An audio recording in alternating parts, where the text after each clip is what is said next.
ditetapkan sebagai tersangka penganiayaan pencuri motor di Banyumas, Jawa Tengah. 7 polisi lainnya juga turut disanksi disiplin dan kode etik karena terlibat.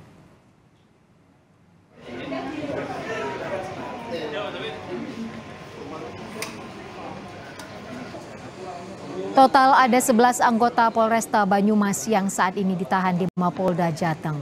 4 diantaranya telah ditetapkan sebagai tersangka usai menjalani pemeriksaan penyidik Polda Jateng dan Propam. Keempatnya merupakan bintara dan dikenakan pasal 170 tentang penganiayaan. Selain itu, 4 polisi lainnya sanksi disiplin dan 3 polisi disanksi kode etik. Dalam kasus penganiayaan tahanan Polres Banyumas hingga membuat korban tewas, polisi sebelumnya telah menetapkan 10 napi sebagai tersangka.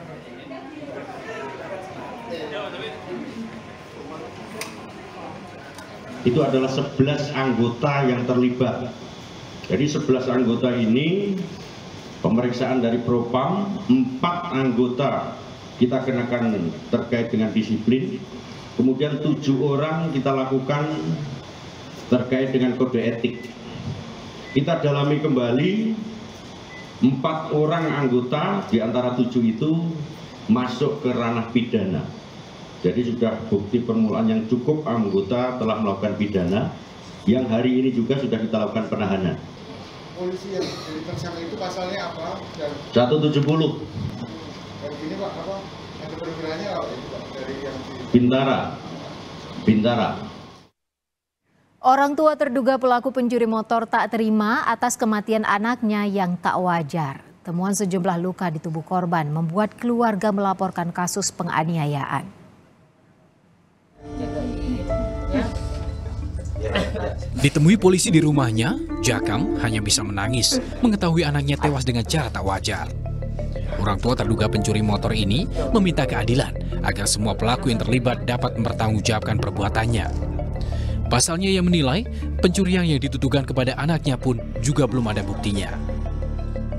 Ya, terduga kan belum ada bukti, udah dikebukin sampai meninggal gitu kan, saya artinya nggak terima banget. Sampai meninggal belum ada bukti. Nggak punya riwayat penyakit memang ya Pak? Nggak, anak sehat, waktu diambil sehat, nggak penyakit enggak. Kemarin saat lihat jenazahnya gimana Pak? Ya itu saya lihat jenazahnya jadi ini histeris, kaget juga. Sok lah, nggak ini. Makanya saya minta ini, nggak terima aja itu. Harus dihukum pokoknya yang melakukan ini. Jahat banget, benar-benar. Korban Oki Kristiawan sebelumnya digerebek jajaran Satuan Reserse Kriminal Polresta Banyumas bersama unit Reskrim Polsek Batu Raden pada 17 Mei lalu.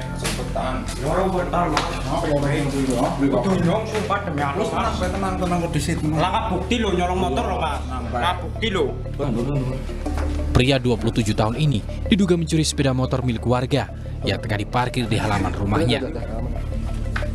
Eki pun ditetapkan sebagai tersangka.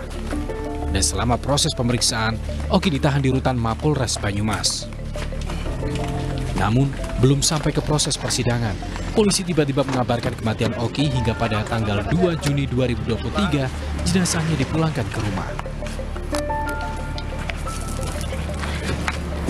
2 Juni tahun 2023, itu almarhum dikembalikan kepada keluarga. Dan diantar oleh ambulans, dinyatakan oleh pihak kepolisian bahwa almarhum kebanyakan alkohol sehingga kadar alkoholnya tinggi dan adanya gagal ginjal. Tapi keluarga ingin melihat mayatnya. Akhirnya tutup pintu ya Mas kubur sini dia. Tutup pintu dan segala macam, difoto dan divideokan. Dari sinilah keluarga menemukan kejanggalan, pasalnya sejumlah tubuh korban ditemukan bekas luka. Setelah ditanyakan ke polisi, korban meninggal dunia akibat adanya kekurangan elektrolit, gagal ginjal, dan penyakit liver. Tak puas dengan hasil otopsi dokter, keluarga akhirnya membuat laporan hingga ditetapkan 11 napi sebagai tersangka penganiayaan, serta 11 polisi ditahan karena terlibat. Kini, untuk mengusut kasus penganiayaan, pihak keluarga juga meminta jenazah diotopsi ulang. Bayu Sasongko, Kompas TV Banyumas, Jawa Tengah.